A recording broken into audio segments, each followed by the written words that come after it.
This is Autoline Daily, the show dedicated to enthusiasts of the global automotive industry. Ford reported its first quarter earnings yesterday, and the numbers don't look too good.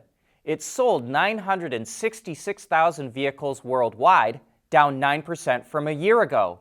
That brought in $34.5 billion in revenue, down 5%, and it posted a net loss of $3.1 billion versus a profit of $3.3 billion last year. But that loss was completely caused by the big drop in value of Rivian stock that Ford owns. Back in November, Rivian hit a high of $172 a share. Today it's trading at $31. And that forced Ford to book a $4.8 billion loss. So, to get a better idea of how Ford's basic automotive operations look, we need to strip out the Rivian numbers. Doing that, we see that Ford managed to post an operating profit of $1.3 billion. But that's a 45% drop from last year. And that means we can expect to see a lot more cost cutting at the company. And just this morning, Ford announced it's cutting headcount by 580 people, which we estimate will save about $100 million. By the way, that big drop in Rivian stock got CEO R.J. Scaringe delisted from Forbes magazine list of billionaires. When Rivian's stock was riding high, Scaringe had a net worth of $3.4 billion according to Forbes. Now he's worth $700 million.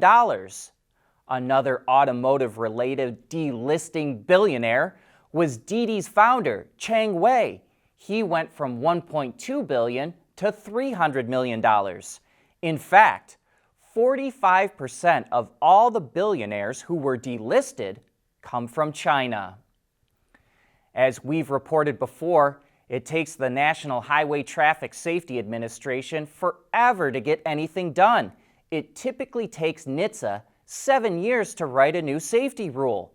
And now the Government Accountability Office says that NHTSA has failed to complete 17 of 22 rulemaking requirements by their congressional deadlines.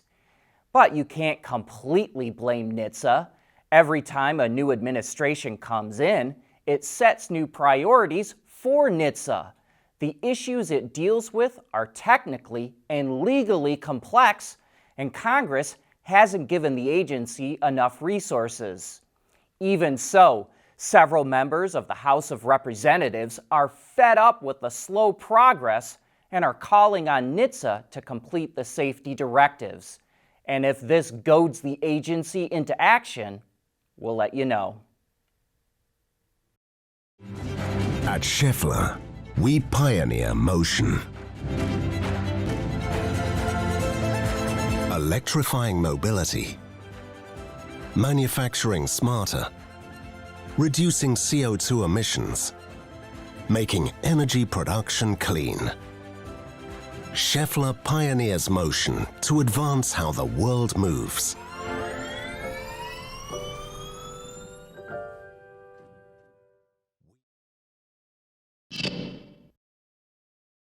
The Polestar 2 is getting a few updates, but these are happening at the factory, not over the air. The cell chemistry in the battery was improved in the standard range single motor model, which boosts capacity to 69 kilowatt hours, up from 64 kilowatt hours. And range is now up to 474 kilometers, or 294 miles, based on the WLTP cycle, which is 4 miles more than before. Charging speed and the motor output are also improved. Its CO2 emission footprint has been reduced thanks to using aluminum sourced and produced with renewable energy. Other updates include new wheel designs and exterior colors, and the interior trim gets some new designs and spec updates. Hey, do you own a Mustang Mach-E? Then we want to hear from you. What's been your experience with the dealer? Here's why we're asking. Autoline viewer Brad Mike wanted a Mach-E, but the local dealer in Nashville, Tennessee wanted too much of a markup, so he traveled to Mississippi where he could buy one at MSRP. That was last year. Then this month, he got a "Stop Safely Now" warning and took it to a local Ford dealer, where he was told they have no EV techs. The Mach-E sat there for a week until he complained directly to Ford, which fixed his car with an over-the-air update. That was good for a couple of weeks until his car started experiencing charging faults due to an overheating problem. He went back to the dealer, which again told him they had no available EV techs to work on it. So if you're a Mach-E owner, we want to know what your dealership experience has been. You can post it in the comments section or send an email to viewermail@autoline.tv. Cybersecurity is a real issue in the auto industry. Automakers and suppliers have to constantly be on the lookout for cyber attacks, and they need to hire new talent that knows how to do this. That's why Stellantis just held its first hackathon in Detroit this week for college software engineers.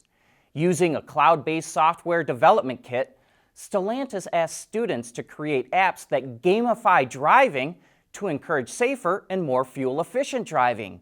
The apps use data, including braking force, acceleration rate, engine RPM, vehicle speed, fuel economy, and seatbelt status. The hackathon is really about Stellantis finding the kind of talent it wants to hire, and it handed out $22,000 in prizes, and the top team received $15,000.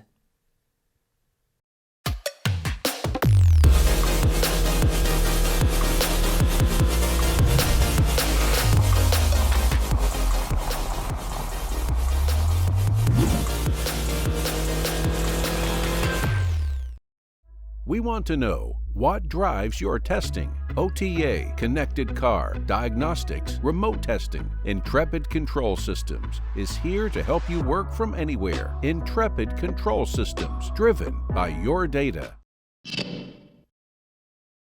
The insurance company Progressive makes those funny commercials about how we end up turning into our parents. Well, soon, it's going to have to do one about going into the dealership to buy a car.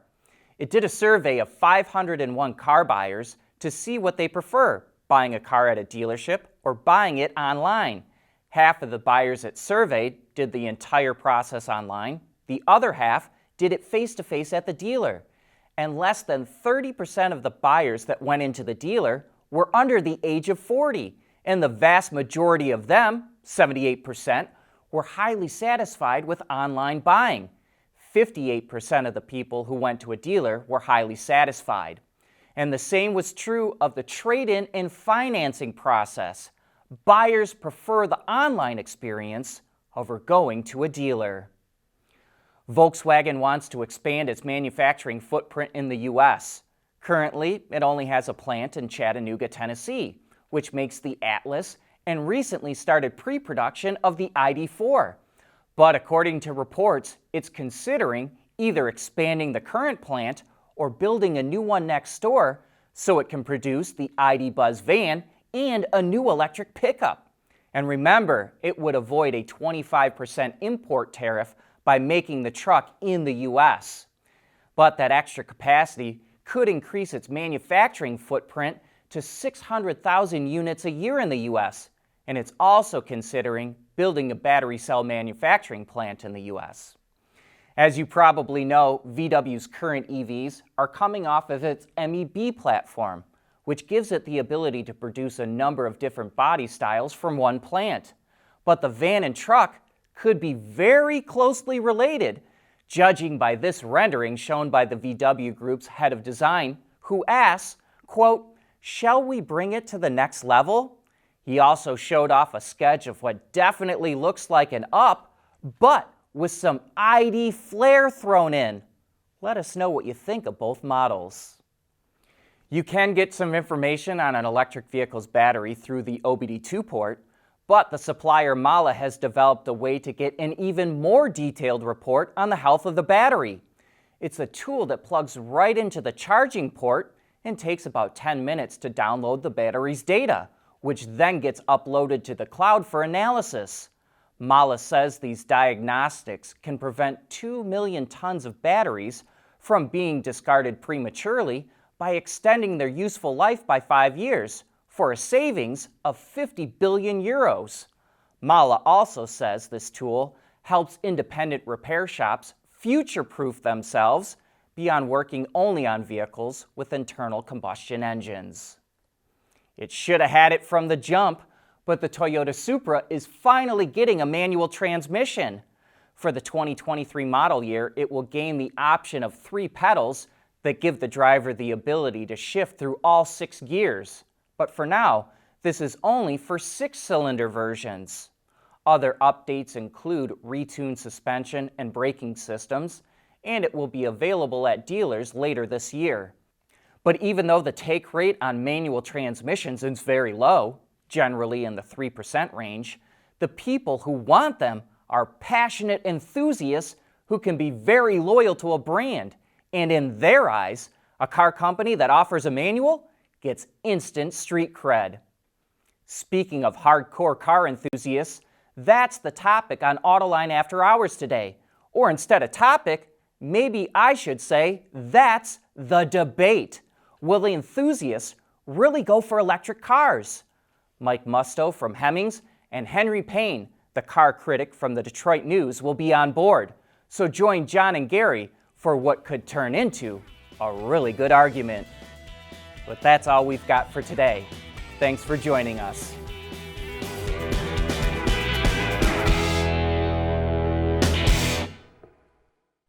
Autoline Daily is brought to you by Bridgestone, solutions for your journey.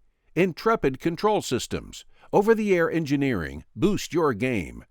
And by Scheffler, we pioneer motion.